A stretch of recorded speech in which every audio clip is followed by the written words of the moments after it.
So while all of the preclinical work has been going on, my team, the clinical team, has been working hand in glove with the scientists. And we've been developing the first in human clinical trial protocol to test these cells.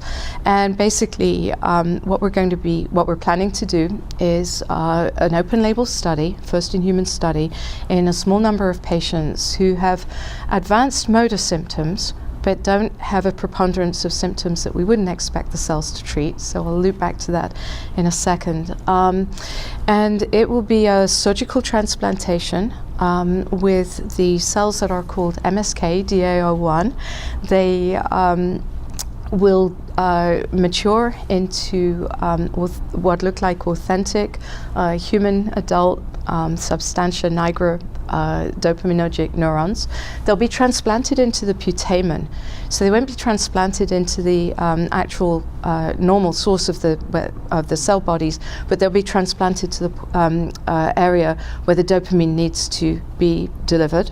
And that's what's been done in all of the animal studies so far, and it's highly successful.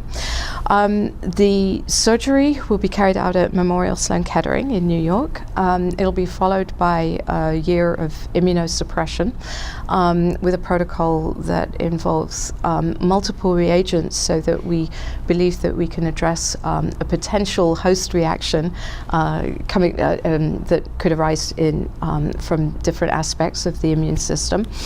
And we'll be looking at primarily safety and tolerability. We'll also be looking for evidence of graft survival using PET imaging, and we'll be looking obviously for clinical effects, and also including patient-related outcomes and quality of life measures, because we need to get some data from this study to inform a second and potentially third study, assuming that this is successful and that we can demonstrate safety and tolerability.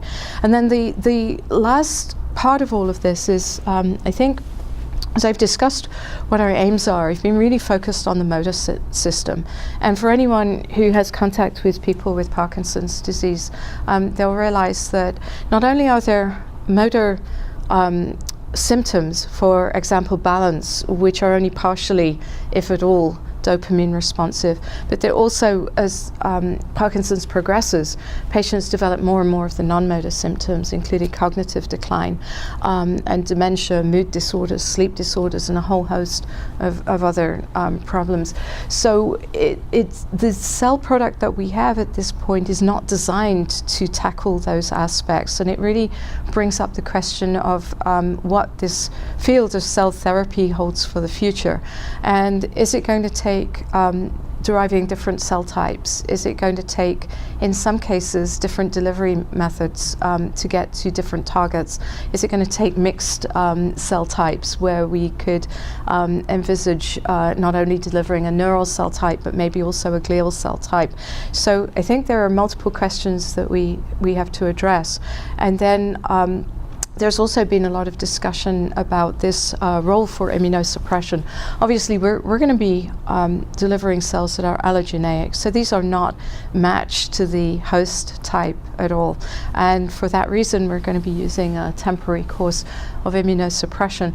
But there's a lot of discussion around the possibility of using either autologous cells, so these would be iPS cells, which can be used to derive dopamine neurons. And obviously one of the, there are leaders in this field like Jun Takahashi's group who are addressing that.